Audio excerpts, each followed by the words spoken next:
బాహుబలి తర్వాత ఇండియాలో pan India చిత్రాల హవా మొదలైంది. మన తెలుగులోనే ఎక్కువ మంది పాన్ ఇండియా హీరోలు ఉన్నారు. కానీ ప్రభాస్ ఒకటే back to back pan India సినిమాలు విడుదల చేస్తున్నాడు. బాహుబలి తర్వాత ప్రభాస్ సాహో, రాధేశ్యామ్, ఆదిపురుష్, సలార్, కల్కి ఇలా బ్యాక్ టు బ్యాక్ సినిమాలు రిలీజ్ చేసి హిట్స్ అందుకున్నాడు. సలార్తో 700 కోట్లు, కల్కి చిత్రంతో ఏకంగా 1000 కోట్లు కొల్లగొట్టి ఇండియన్ బాక్సాఫీస్ వద్ద తను తిరుగులేని పాన్ ఇండియా హీరోగా ఎదిగాడు. ఇప్పుడు ఇండియా వైడ్గా నెంబర్ 1 పాన్ ఇండియా హీరో ఎవరంటే అది ఖచ్చితంగా మన ప్రభాసే. ఇక జూనియర్ ఎన్టీఆర్ 2018లో అరవింద సమేతతో మంచి హిట్ అందుకున్నాడు. 2022 RRR చిత్రంతో పాన్ ఇండియా క్రేజ్ సంపాదించుకున్నాడు. కానీ 2018 నుండి 2024 వరకు ఎన్టీఆర్ ఒక్క సోలో చిత్రం కూడా విడుదల చేయలేదు.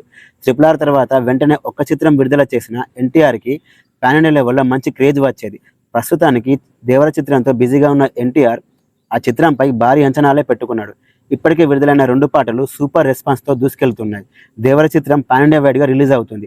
మరి RRR చిత్రంతో వచ్చిన పాన్ ఇండియా క్రేజ్ ఏ మేరకు సక్సెస్ అవుతుందో తెలియాలంటే దేవర చిత్రం రిలీజ్ అయ్యే వరకు ఆగాల్సిందే. అల్లు అర్జున్ పరిస్థితి మరోలా ఉంది. 2021లో పుష్ప చిత్రాన్ని విడుదల చేసి కోవిడ్ టైంలో హిట్ కొట్టి ఒక్కసారిగా పాన్ ఇండియా స్టార్గా ఎదిగాడు. కానీ ఆ ఇమేజ్ని మాత్రం క్యాష్ చేసుకోలేకపోతున్నాడు. పుష్ప చిత్రం విడుదలై దాదాపు 3 సంవత్సరాలు పూర్తయినప్పటికీ ఇప్పటికీ కూడా ఒక్క చిత్రం విడుదల చేయలేదు. ఈ గ్యాప్లో ప్రభాస్, రాధేశ్యామ్, ఆదిపురుష్, సలార్, కల్కి చిత్రాలు విడుదల చేశాడు. కానీ పుష్ప 2 చిత్రం మాత్రం ఎప్పటికప్పుడు వాయిదాలు పడుతూనే వస్తుంది. దీంతో అల్లు అర్జున్ అభిమానులు తీవ్ర నిరాశ చెందుతున్నారు. పుష్ప 2 చిత్రానికి మన సౌత్లో కన్నా నార్త్లో ఎక్కువ క్రేజ్ ఉంది. ఒక్కసారి పుష్ప 2 సినిమా విడుదలైతే Allu Arjun pan India box office stamina ఏంటో తెలుస్తుంది.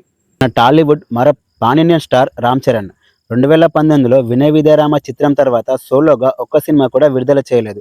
RRR చిత్రంతో రామ్ చరణ్కి పాన్ ఇండియా లెవెల్లో క్రేజ్ వచ్చింది. కానీ ఆ క్రేజ్కి తగ్గట్టు సినిమాలు మాత్రం చేయట్లేదు.